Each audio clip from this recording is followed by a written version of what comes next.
I remember a mission trip that we took several years ago to Peoria, Illinois. If you've never been to Peoria, it's not quite as big as Chicago, but it's a big place. It's an inner city kind of place. So on our way in, we passed this housing complex that was surrounded with yellow police tape. The church sat right beside it, one block, one little road between the church and this massive inner city housing complex where someone had been murdered the day before. A young mother had been shot and killed. The first day we worked at the church, we went over into the housing complex that afternoon. We call it canvassing. We go knock on doors. Hey, my name's Tim. I'm from Columbia, Kentucky.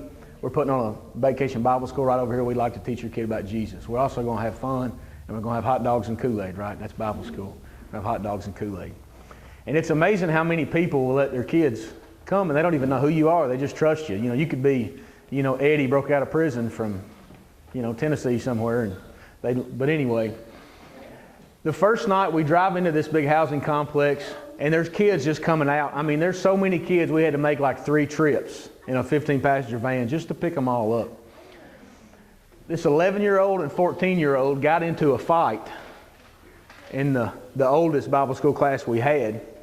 The 11-year-old pulled out a box cutter.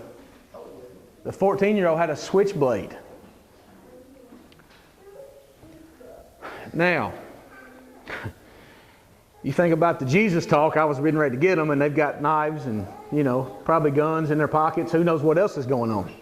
We had to take that group outside because they were so loud, cussing, had weapons. We didn't want the little kids to hear all that, to be around all that mess, so we took them outside. Me and the oldest man, he was scared to death to be out there with them too. He's afraid they're going to whip us, kill us while we're out there. We tell them something they don't like, but we're out there. But that whole week it was rough. But by the end of the week, when we dropped kids off back at that housing complex, they were running after the van because they didn't want us to leave. And you don't know what that told me about the lack of people in their lives that actually love them, especially when they were making some bad choices and cussing and getting out their weapons. They weren't used to somebody staying when things got difficult because everybody else in their lives had left. Every time it got bad, people would leave. Jesus has been talking to them all about all these requirements of what it's going to take if they're going to be a follower of Him. He's talking about these illustrations of how He's the bread of life and He's the way. And He gets to a part and He starts to explain it, and it hits people the wrong way. And let me read this with you. On hearing this, many of His disciples said, "This is a hard teaching. Who can accept it?" Aware that His disciples were grumbling about this, Jesus said to them, "Does this offend you? What if you see the Son of Man ascend to where He was before? The Spirit gives life. The flesh counts for nothing. The words I have spoken to you are spirit and they are life. Yet there are some of you who do not believe." For Jesus had known from the beginning which of them did not believe and who would betray Him.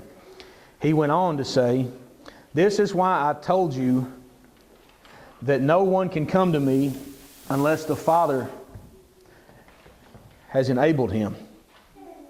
From this time, many of His followers turned back and no longer followed Him.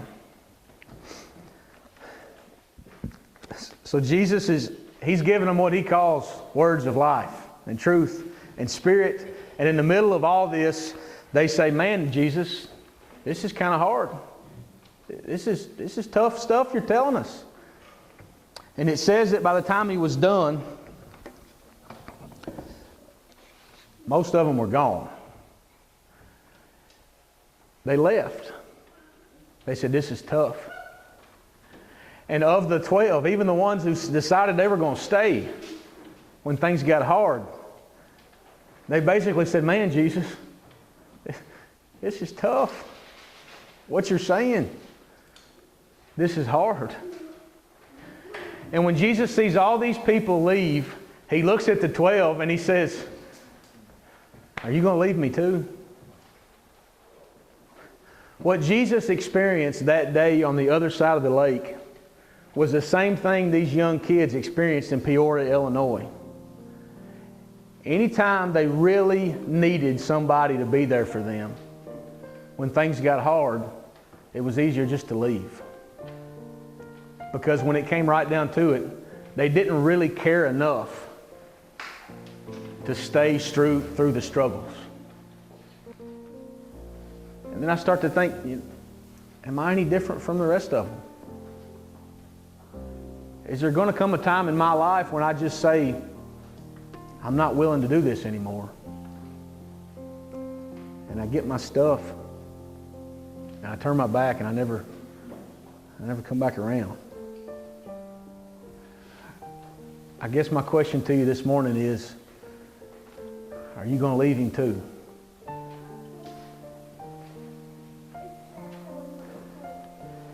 And I guess another hard question,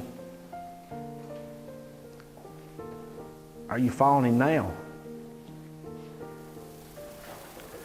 Are you going to keep following Jesus when it loses all its luster? When things get bad?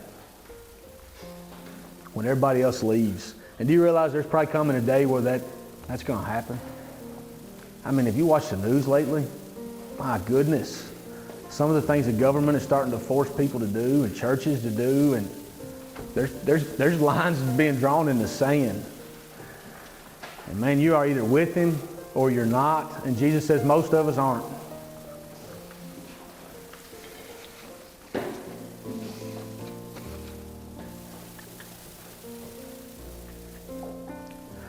My question to you, are you among the countless in the crowd? Or are you one of the faithful few? Are you really with him? Are you going to leave when it gets hard?